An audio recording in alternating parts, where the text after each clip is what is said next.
The applause was deafening, yet all I heard was silence. My fingers trembled around the weight of the National Journalism Award. The cameras flashed, 100 strangers clapped, but my eyes kept burning holes into 4 empty seats reserved in the front row.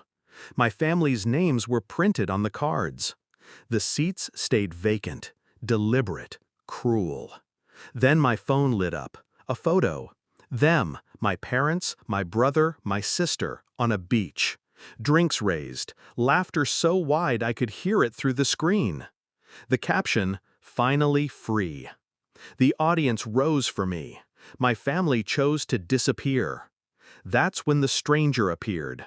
A man in a dark coat, standing just behind the curtain, eyes sharp as broken glass.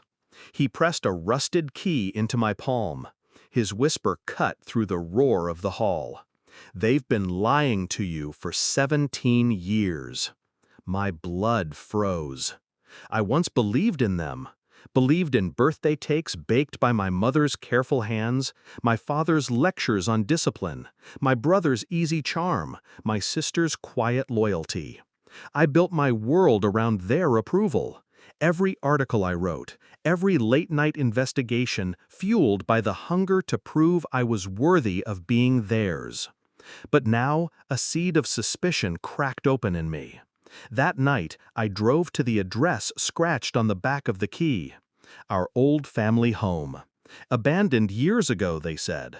Too many memories, too much pain, they insisted, as they sold everything and moved away. The gate creaked open. The key slid into the lock like it never left. Inside, dust-coated furniture still covered in sheets. But it wasn't the decay that chilled me. It was the wall. Dozens of newspaper clippings pinned in neat rows. My name highlighted. Every article, every award, every failure, every triumph. Photos of me at 16, hunched over a typewriter. Me at 18, clutching my first byline. Me at 21, tears hidden at my graduation because no one showed up. They'd been watching, obsessively, tracking my life like hunters stalking prey. And in the center of the wall, one headline circled in red ink. Local journalist investigates corporate embezzlement. The company I exposed? My father's employer. It unraveled quickly after that. Quiet research, long nights, calls traced to numbers I knew by heart. I dug deeper, the way I always had. Except this time, the story was my bloodline. Bank records, hidden accounts, my tuition money siphoned into my brother's failed startup, the mortgage my father claimed he paid off, covered by my first book advance, stolen before I saw it. My sister's wedding, the lavish photos plastered online, bought with my scholarship fund. 17 years of lies, 17 years of feeding on me. But the stranger had been right. The truth was sharper than betrayal. I didn't confront them, not yet.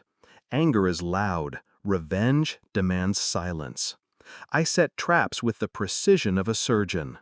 Anonymous leaks to the press about the charity my father managed. Tip-offs to creditors chasing my brother's debts.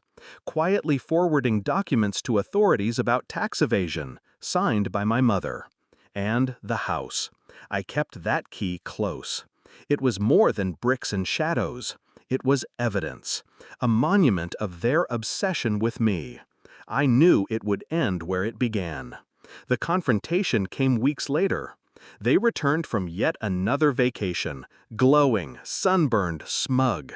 I was waiting at their doorstep, award in hand, smile frozen like glass. "Why are you here?" my mother sneered. "Thought you'd be too busy chasing your little stories." I said nothing, just handed her an envelope. Inside, subpoenas, frozen accounts, a foreclosure notice. Her face drained of color. My father ripped the papers from her hands. "What the hell is this?" I met his rage with calm.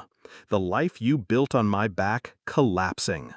My brother laughed nervously, still drunk on the illusion of safety. "You wouldn't."